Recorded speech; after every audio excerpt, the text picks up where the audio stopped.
For 2 years, I worked as an instructor for a therapeutic wilderness program in Western Tennessee. It wasn't the kind of job you see in brochures or read about in adventure magazines.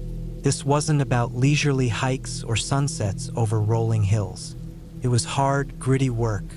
16 days straight in the woods with at-risk teenagers who didn't want to be there and didn't always want to listen. I was on call 24 hours a day, living under the open sky alongside kids who, for many, saw wilderness as another kind of punishment. Our expeditions took us to some of the most remote parts of the Appalachian wilderness. Places where the trees seemed to swallow sound, where cell reception was a joke, and where the nearest town was an hour's drive over winding gravel roads. Most of our time was spent hiking into areas tourists never saw, pockets of forest that felt untouched, and for good reason. The kind of isolation that makes you feel small in a way you don't recognize until it's too late. It was late fall, the kind of season where the nights get cold enough to sting your fingers. My group, 12 teenage boys and 1 co-instructor, were midway through an expedition near a spot we called Hollow Ridge. We never used official names for these places, partly because we weren't supposed to disclose exact locations, but also because the names didn't matter. The spots all felt the same: quiet, isolated, watching. On this particular trip, we camped in a clearing just off an old logging road. You could tell it hadn't been used in decades. We called it Wet Gap, a low dip in the land where water pooled after rain. Thick woods on all sides. Our tents were set up in 2 rows, facing each other, with a large A-frame tarp stretched between them. My co-instructor, Rachel, and I slept on the ground beneath the tarp, a precaution to keep kids from sneaking off at night. Another rule we had was the boot line. Each kid's boots were lined up under a smaller tarp at night to stop any potential runaways. Hard to flee barefoot in the dark, after all. It was a simple routine: set up camp, hang food bags high in the trees to keep bears away, boot line, lights out. The night in question started like any other. By 10 p.m., the kids were snoring in their tents. The fire was little more than glowing embers, and the forest had settled into its eerie stillness. Every 3 hours, one of us had to wake up for a silent head count. It wasn't an official policy, but after months of working this job, I learned it was easier to check than to wake up and find someone missing. 3 a.m., my alarm went off. I groaned quietly and fumbled for my headlamp, flipping it to the red filter to keep the light from waking anyone up. The forest was colder than before, a biting chill settling into my bones as I pushed out of my sleeping bag. I swept the red light over the camp. Tents quiet, boot line intact. At least that's what I thought at first.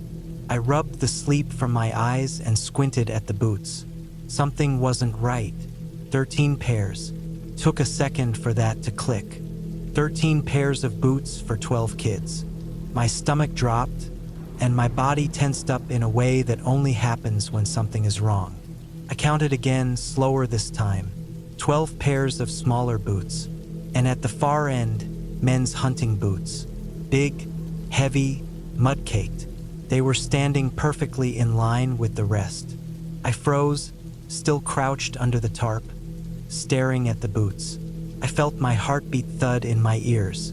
Then, from the corner of my eye, I saw movement. The man had been standing in the boots the whole time.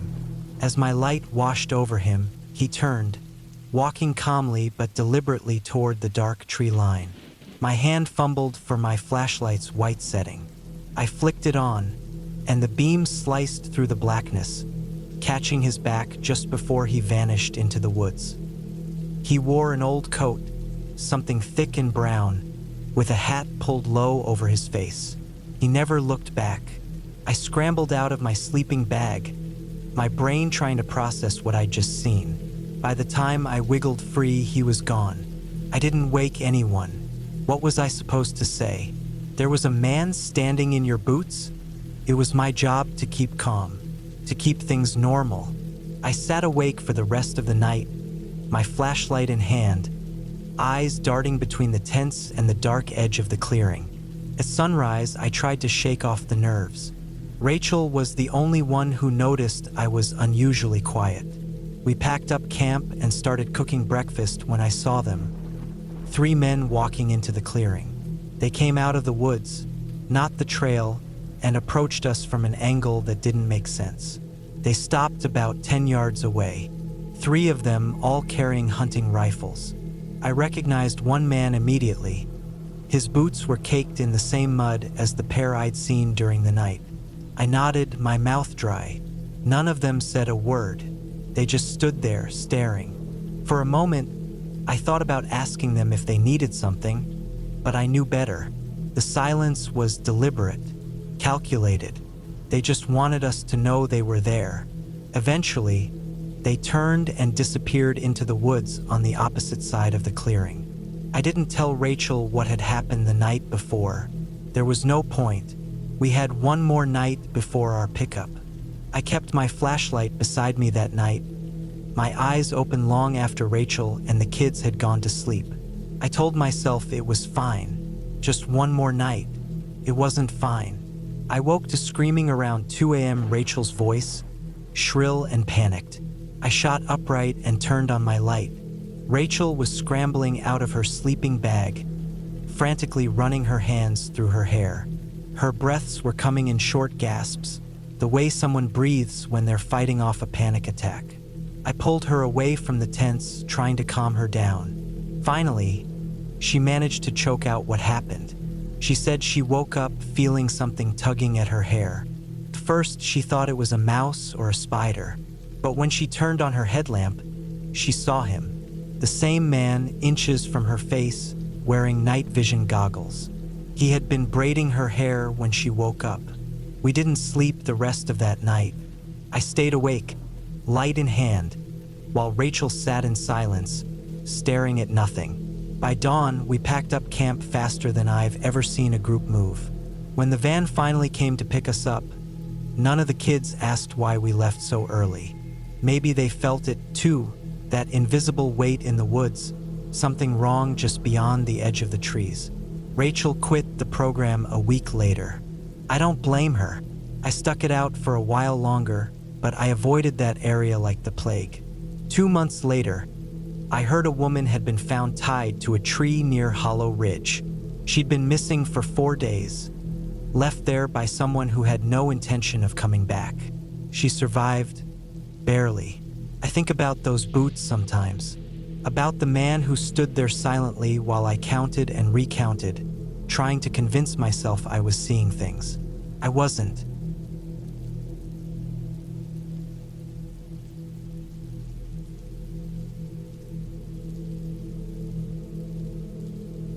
In the summer of 2018, my friend Mark and I, both in our early 30s, embarked on a 5-day, 150-mile canoe journey along the Yukon River.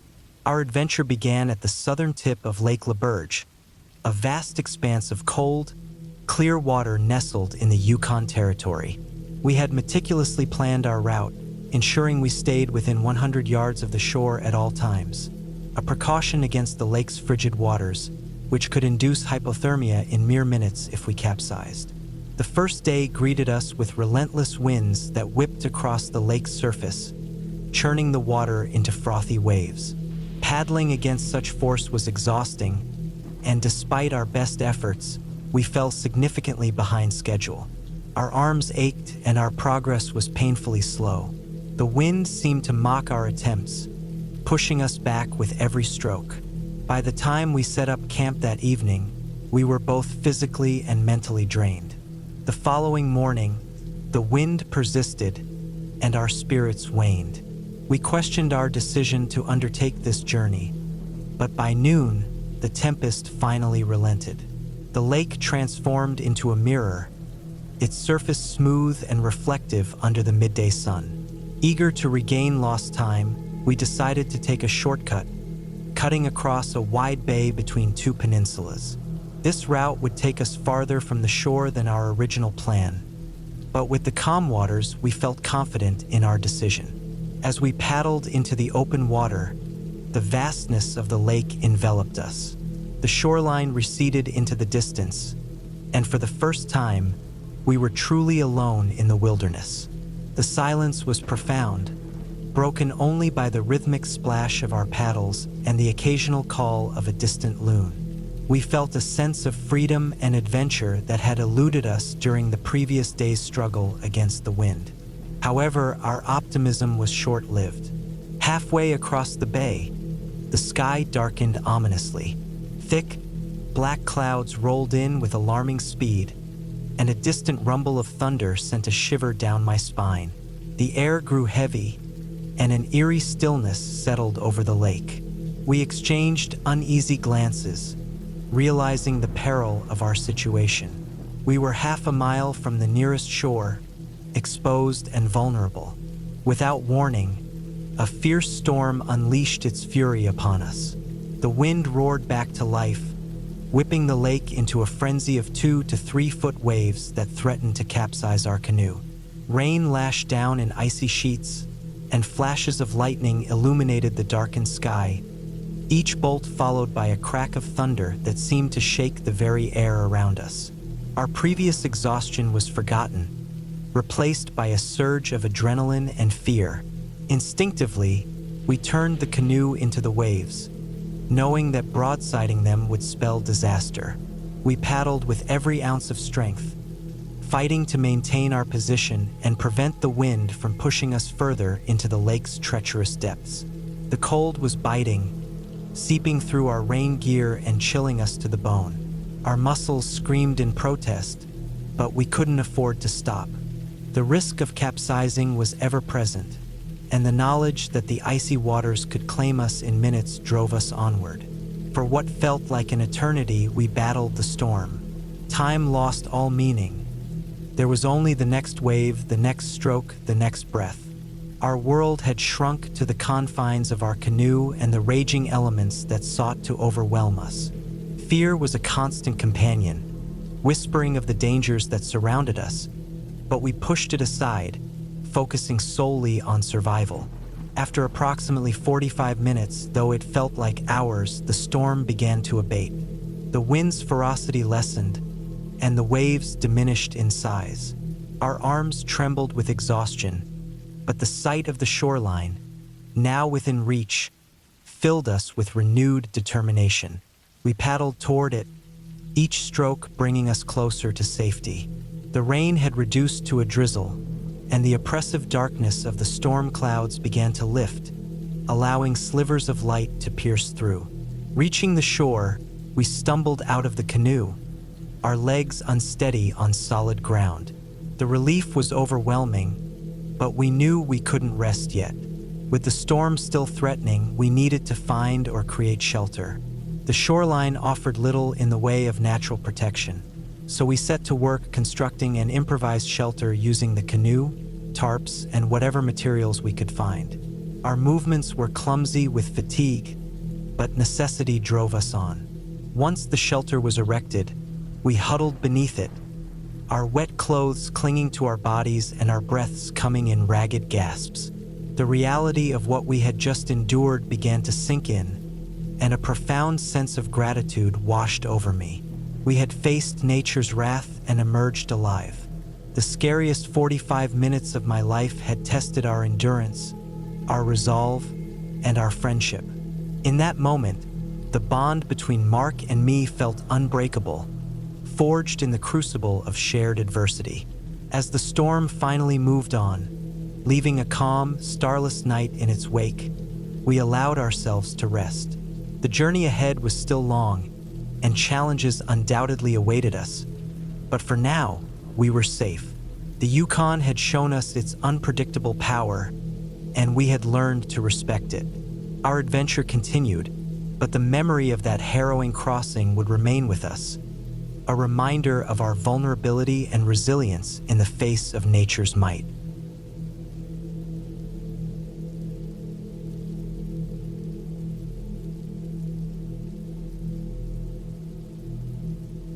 This past summer, my partner Sarah and I decided to go camping for the first time in years. We both loved the outdoors but hadn't been able to find the time lately. Work was stressful for both of us, and we just needed a break. somewhere secluded and peaceful, away from everything. After days of scouring websites for something unique, we came across a small, privately owned camping site up in northern Vermont. It looked perfect, right by a calm, isolated lake with only 2 lots available. The pictures made it look serene. Wide stretches of water, dense woods with golden sunlight filtering through, and the promise of quiet. The listing said it was car accessible, but only for vehicles with 4-wheel drive. That didn't scare us off. We had my old truck, a reliable Ford F-250 I'd been driving for years. I trusted that beast with my life. I remember the excitement when we booked the spot. It felt like a hidden gem, and the reviews were glowing. Words like peaceful, untouched, perfect escape filled the comments. People raved about how secluded it was. No screaming kids, no other campers, just you in the wilderness. Exactly what we wanted. The day of the trip came, and we packed the truck with all our gear. Tent, sleeping bags, firewood, coolers of food, and everything else we could think of. It took us nearly 6 hours to get there, with a few stops to grab gas and snacks. The last hour of the drive took us off the main roads and deeper into the countryside. The forests thickened, the roads got narrower, and the small towns became less frequent. I remember glancing at Sarah and noticing how quiet she'd gotten. She just stared out the window, watching the trees blur by. Finally, we reached the turnoff where we were supposed to meet the owners. The house was perched at the end of a gravel driveway, surrounded by patches of tall grass and rusted cars that hadn't moved in years. I slowed down as we pulled in, and I swear my stomach dropped a little when I saw the place up close. It wasn't just a house. It was a trailer. One of those old, beat-up ones that looked like it hadn't been lived in or cleaned in decades. The yard was the stuff of nightmares. It wasn't just messy, it was wrong. There were things everywhere, scattered with no sense or reason. Empty fish tanks sat in the overgrown grass. A faded tricycle missing its front will lay half-submerged in the mud. Plastic dolls' heads stared blankly at nothing from various spots across the yard. I spotted disfigured scarecrows, more like mannequins, leaning crookedly against trees with clothes that had rotted away in the weather. Sarah didn't say anything, but I saw her shift uncomfortably in her seat. I had the same feeling, a knot forming low in my gut. Something about this place just wasn't right. Still, the reviews were great and we'd driven all this way. We weren't about to turn around now. An older man stepped out of the trailer, waving us over. His face was weathered and lined, and he had the look of someone who spent his whole life working outside. He gave us directions on how to reach the campsite, a long path down through the woods that, according to him, was cleared plenty. He handed me a small map, scribbled in shaky handwriting, and pointed us in the right direction. As we pulled away from the house, I finally said it out loud. That place was creepy as hell. Sarah just nodded. We both felt it, but what were we going to do? At that point, we were committed. The path to the site started as just a grassy lane cutting through the trees, but it didn't take long for things to go downhill. The rain that summer must have been worse than we thought because the ground quickly turned to slippery mud, and puddles deeper than I'd expected littered the path. Each time we hit one, the truck lurched, and I gripped the wheel tighter. The grass and bushes on either side were closing in fast. I could hear branches scraping against the sides of the truck, and I winced every time, thinking about the paint job. At one point, I stopped the truck and stepped out to take a better look at what we were driving into. The mud sucked at my boots, and when I glanced down, I saw it. A footprint. Not mine, not Sarah's. A single, clear barefoot print pressed into the mud. It was fresh. I stared at it for a long moment before brushing it off as another camper or hiker who'd passed through. Still, I felt a chill run through me. There was something about it, being alone in the woods miles away from anyone and seeing that single footprint. I didn't mention it to Sarah when I climbed back in the truck. I didn't want to freak her out. The further we went, the worse the path became. At one point, I realized we couldn't turn around even if we wanted to. The lane had narrowed so much that reversing out of there seemed impossible. Our only option was to keep going and hope for the best. The branches hung low overhead, snapping against the roof of the truck like brittle bones. I didn't say anything, but I felt it. We were trapped out there. Finally, after what felt like forever, the trees thinned, and we broke through into a small clearing. Our campsite sat right by the water, just like the pictures showed. But even here, it felt off. The lake was dark, still, and silent. The trees around the clearing loomed close, their branches tangled like skeletal fingers. It was almost too quiet. We were exhausted, and the sun was starting to dip low. We set up camp quickly, both of us working in near silence. I tried to shake off the uneasy feeling in my gut, telling myself it was just the drive getting to me. But as the darkness crept in, that feeling got worse. We ate a quick dinner and decided to call it an early night. The rain started not long after we zipped ourselves into the tent. At first, it was just a soft patter on the roof, but it picked up fast. Within an hour, the rain was hammering down, the wind whipping the sides of the tent. The sound was so loud it drowned everything else out. Neither of us slept. I lay there, staring at the ceiling of the tent, every muscle in my body tense. My mind wouldn't stop racing. I kept thinking about the owners and their creepy house, about that footprint in the mud, about how no one knew we were out here. I didn't know if Sarah was awake until I heard her shift beside me, her breathing too fast to be sleep. I knew she was thinking the same things I was. What if someone was watching us? What if the owners weren't just weird but dangerous? What if this whole setup was a trap? The rain only made it worse. It poured so hard that I wouldn't have heard someone walking up to the tent if they tried. Hours passed like that, me listening to the storm, too scared to close my eyes. I kept running through scenarios in my head. What if we had to escape? How far could we get on foot in this weather? How would we call for help with no cell service? At some point in the early morning, the rain finally slowed. I unzipped the tent and stepped out to check the path. My boots sank deep into the mud, and I knew driving out was going to be a nightmare. I walked a few hundred feet up the trail, just to see how bad it was, and my stomach dropped. The mud was thick, and deep puddles sat in the ruts left by our tires. I wasn't sure the truck could make it. Still, I wasn't spending another night here. Sarah and I packed up camp as quickly as we could, throwing everything into the back of the truck without worrying about organizing it. The rain started again as we climbed in, but we didn't care. I put the truck in gear and started down the path, my hands shaking on the wheel. The mud was worse than I thought. The tires spun and slid, and I had to fight the wheel to keep us moving forward. Every foot we gained felt like a small victory. The truck groaned, the engine whining as it pushed through the muck. There were moments when I thought we were done for, moments when the tires just spun, digging us deeper. But somehow we kept moving. By the time we saw the main road, I thought I was going to cry. I don't think I've ever felt so relieved in my life. I pulled the truck onto the gravel, and Sarah and I just sat there for a moment, staring at the empty road ahead of us. We were soaked, covered in mud, and absolutely exhausted. We drove straight to the nearest town and found a coffee shop.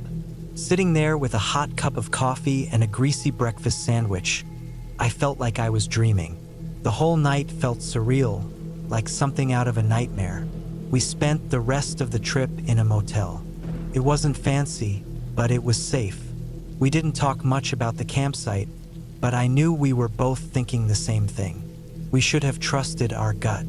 The second we saw that creepy house, we should have turned around. The second the path got rough, we should have stopped. But we didn't, and we paid for it. Next time, we'll be smarter. Because sometimes the signs are there, you just have to listen to them.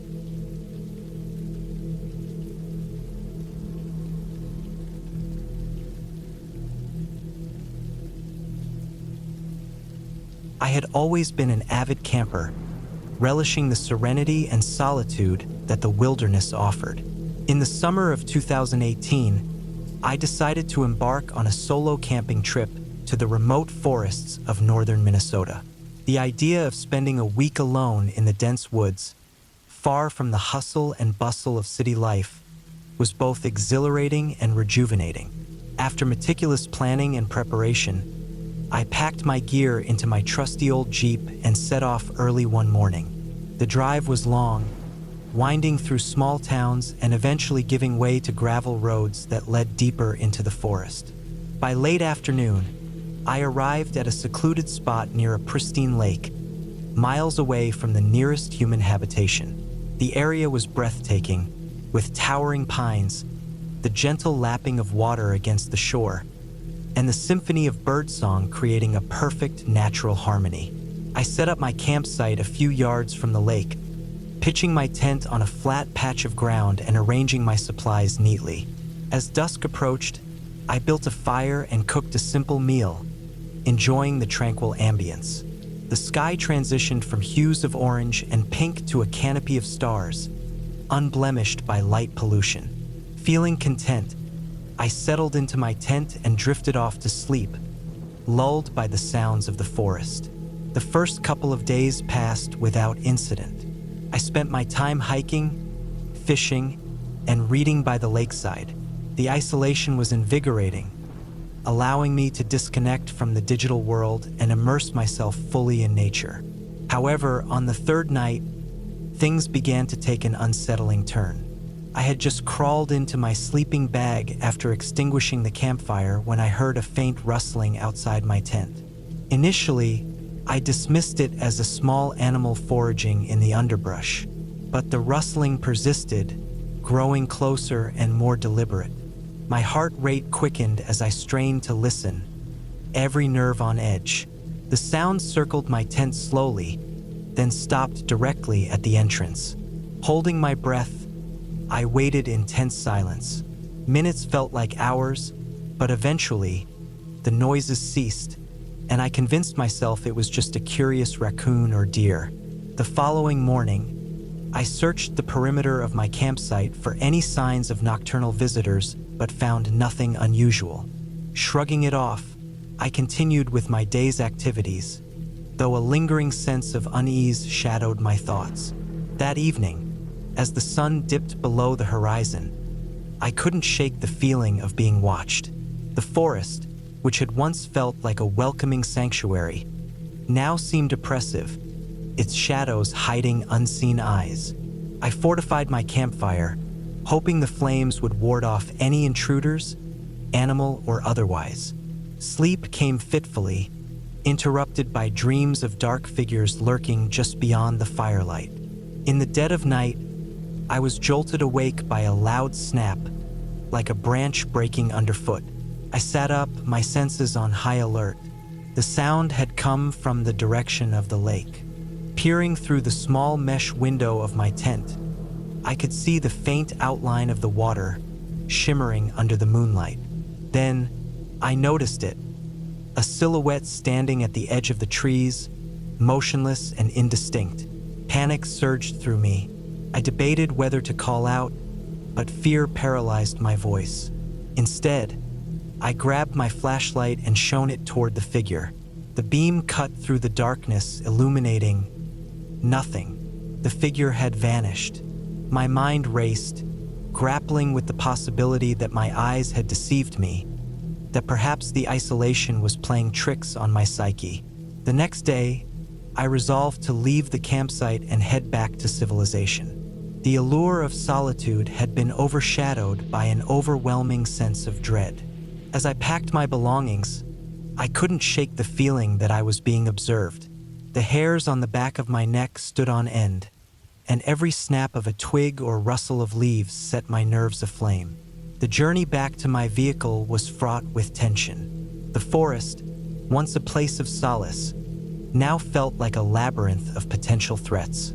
I quickened my pace, driven by an instinctual urge to flee. When I finally reached my Jeep, relief washed over me. I loaded my gear hastily and started the engine, eager to put distance between myself and whatever or whoever had been stalking me. As I drove away, I glanced in the rearview mirror, half expecting to see a shadowy figure emerging onto the trail. But there was nothing. The road stretched out behind me, empty and silent. I didn't stop driving until I reached the safety of my home, the familiar surroundings providing a comfort I had never before fully appreciated. In the weeks that followed, I couldn't shake the experience from my mind. I scoured online forums and local news reports, searching for any accounts of strange occurrences in the area, but found nothing conclusive. Friends and family offered rational explanations: wildlife, sleep deprivation, the power of suggestion. But none could dispel the lingering fear that had taken root in my psyche. Eventually, I came to terms with the fact that I might never know what transpired during those nights in the forest. The experience left me with a profound respect for the wilderness and a recognition of the vulnerabilities inherent in isolation.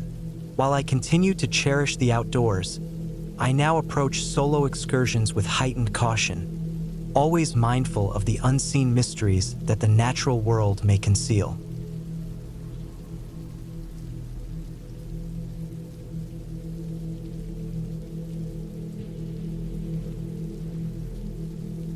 A solo camper, mid-30s, traveling through the desert near the US-Mexico border, decides to pitch his tent for the night near an old, forgotten cemetery he spots not far from his route. It's early summer, hot during the day but unnervingly still and cold at night. The graveyard is barely marked, likely abandoned for decades, and has overgrown with dry desert brush. The nearest road isn't visible, and he hasn't seen a soul for hours. He's just a guy traveling cheap, trying to avoid expensive campgrounds, not really thinking much about where he's stopping for the night. The initial night, extreme quiet. There's no wildlife noise, no coyotes howling, no crickets chirping, which he notes but brushes off, telling himself it's because of the dry heat. He sets up his tent, makes a simple dinner, and sits outside watching the horizon as the sun sets, turning the sky blood orange and purple. The graveyard sits in the distance, just at the edge of his sight. It's more a handful of crooked stones and sagging wire fence posts than anything resembling an organized cemetery. He feels unease settle in his gut, but forces himself to ignore it. Nightfall events. The wind picks up in short, sharp bursts, just enough to make the dry brush rattle and scrape against itself. His fire struggles against the wind but keeps flickering weakly. The quiet is oppressive now. No noise, no distant vehicles, just the sound of his fire cracking now and then. He walks to the edge of the camp and takes a leak, glancing toward the graveyard again. This time, he thinks he sees something off. A tall shadow that doesn't look like it belongs. He freezes, staring hard at the shape, his pulse quickening. After a moment, he convinces himself it's just a tree stump or an odd stone. He goes back to his tent and decides to turn in. First disturbance, late night. Hours later, he wakes up, disoriented and freezing cold. The wind has died completely again, and the night feels unnaturally still. He hears a faint scraping sound outside the tent, like something being dragged over dirt. It's faint, rhythmic, and just on the edge of hearing. Heart pounding, he unzips the tent a crack and peers out into the darkness with his flashlight. He doesn't see anything at first. The beam catches the edge of the graveyard in the distance, but nothing moves. He retreats into his tent and convinces himself it was just wind against the brush. He shuts the light off and tries to sleep. Second disturbance, deep night. He's jolted awake again, this time by the tent shaking. It feels like someone grabbed it and gave it a hard pull. The scraping noise has returned, louder now, moving in jerky patterns across the dirt nearby. It stops suddenly. He grabs a knife he keeps with him and the flashlight, breathing heavily as he unzips the tent just enough to see outside. He shines the light in wide arcs, searching the dirt for footprints or any sign of an animal. The ground is undisturbed, just packed sand and rocks. The graveyard feels closer than before, though he knows that's impossible. A creeping dread fills his chest, like he's being watched. The third disturbance, pre-dawn. Just as he starts to drift back to sleep, he hears it, footsteps. Heavy, deliberate steps moving toward his tent from the graveyard. He freezes, his breath caught in his throat, as the steps stop just outside the tent. He can feel someone or something standing there. The tent fabric shifts slightly, as though being poked from the outside. He grips his knife tightly, not daring to make a sound. Then, after a long silence, the steps move away, back toward the graveyard. Adrenaline keeps him awake now. He lies still in the dark, gripping the knife, staring at the thin walls of his tent. Morning discovery at first light, he crawls out of his tent. The air is cold and still, but the rising sun casts enough light for him to see. He walks toward where he thought he heard the footsteps, scanning the dirt for prints. There's nothing. Finally, he heads toward the graveyard to satisfy his growing paranoia. As he approaches, he sees something that stops him dead. There are drag marks leading from one of the old graves toward his campsite. A wide, shallow trench in the dirt, as if something heavy had been pulled out of the earth and dragged along. His heart pounds as he stares at the grave, which looks freshly disturbed, though the headstone is weathered and nearly illegible. He looks back toward his tent and realizes the drag marks lead straight to where his tent had been pitched. The escape, he doesn't bother packing up properly. He grabs his essentials, knife, flashlight, keys, and runs back to his car. The graveyard feels alive behind him, like something is watching him leave. He drives off, watching the rearview mirror, half expecting to see someone, or something, standing in the road. Lingering realization days later, after he's calmed down, he does some research into the area. He learns that the cemetery had been used in the early 1900s to bury unidentified bodies found near the border. Migrants, travelers, people who died unknown. Some of the graves were unmarked or hastily dug, and many of the dead were never formally recorded. He tries to forget what happened, but the memory of the grave, the disturbed earth, the drag marks, haunts him. He knows he didn't imagine it. Something got up that night. Something walked toward his tent, stood there, and then left. And it's still out there.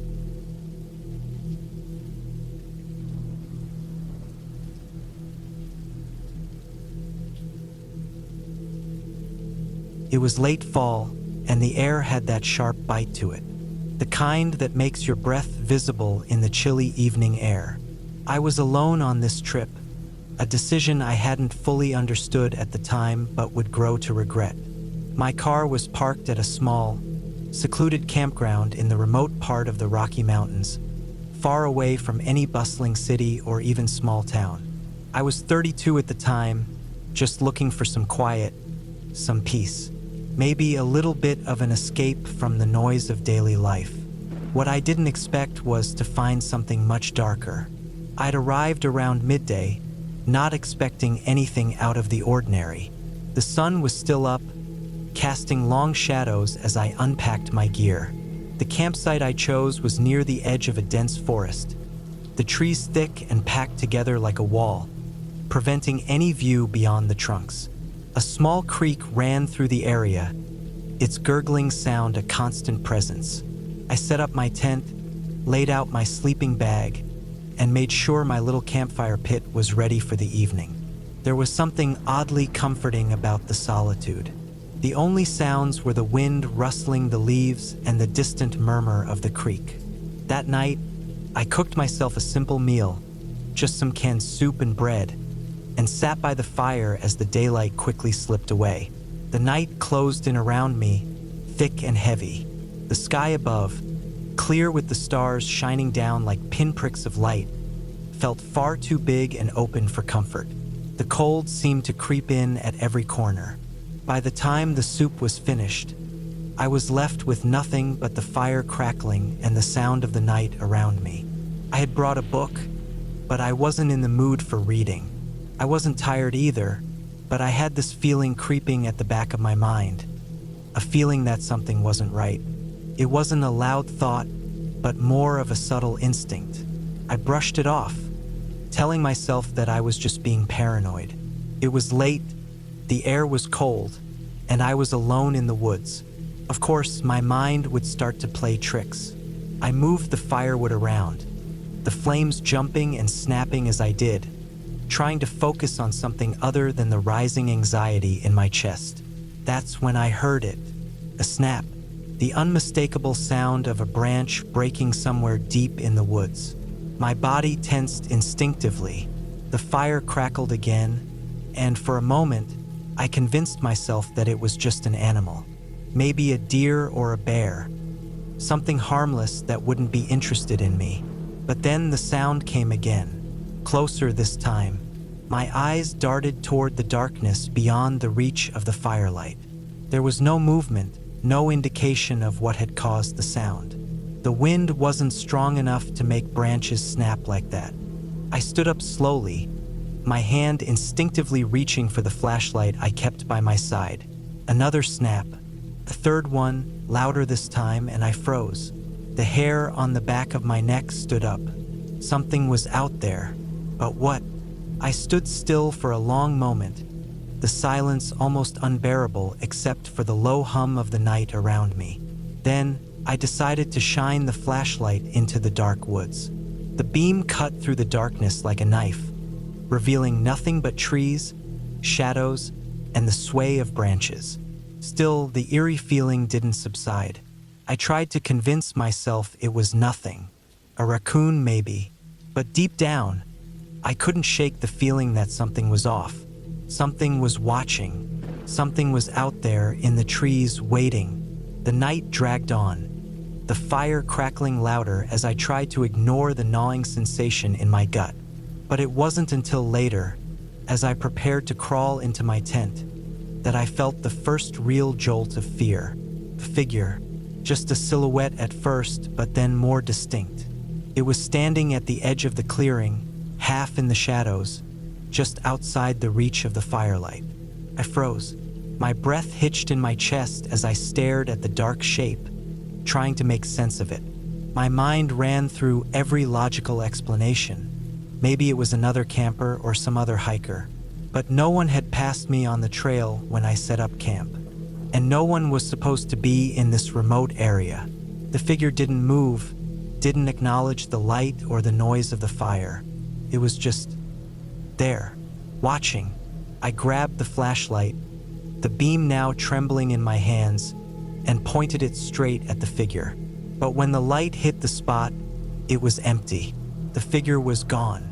I quickly glanced around, my heart pounding in my chest. There was no sign of anyone or anything. It was just me and the trees. But the unease didn't go away. Instead, it only grew stronger. I could feel it now, deep in my bones, the sense that I was being watched. And the worst part? I couldn't shake the feeling that whoever or whatever it was had been there the whole time. I spent the next hour in my tent, wide awake and too scared to sleep. Every little noise outside made me jump. I could hear something walking around the campsite, circling it, but I couldn't see anything. My mind kept racing. What was out there? Why didn't it just come up to the fire? I thought about calling for help, but I had no service on my phone, and I was too far from any ranger station to get help quickly. At some point, exhaustion set in, and I dozed off, but it was a restless sleep. I dreamed of dark shadows moving just outside my tent, of whispers on the wind, and of footsteps getting closer. I woke up in the morning, my mind foggy from lack of rest, but the dread was still there. The fire had burned out, and the campsite felt oddly abandoned. My stuff was still where I left it, but there was no sign of the figure from the night before. I packed up quickly, deciding I'd had enough of whatever this was. As I was throwing the last of my gear into the car, I noticed something strange. The ground around the campsite, which had been dry, was now muddy, and there were tracks, large, heavy footprints leading into the woods. They were too big for a bear, and too irregular to be from any other animal I knew of. The worst part? The tracks didn't stop at the edge of the woods. They circled back around, leading straight to my tent. Then they just stopped, right there at the entrance. I didn't waste any more time. I jumped into the car, slammed the door shut, and started the engine. I didn't care to look back as I drove out of there, my eyes fixed on the road. The only thing I wanted was to get out of those woods. It wasn't until I got home, safe and sound, that I realized just how lucky I was to have left when I did. But even now, sometimes when I'm out on a hike or camping again, I'll feel a chill run down my spine, and I can't shake the thought, what was that figure? And why was it so intent on watching me?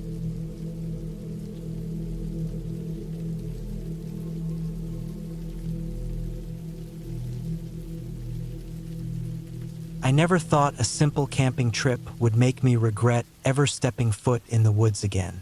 I was 29, living a pretty routine life in Ohio. Work, gym, home on repeat. It's not that I was antisocial, but I liked being alone. Nature was the one place I could reset. No people, no traffic, no noise.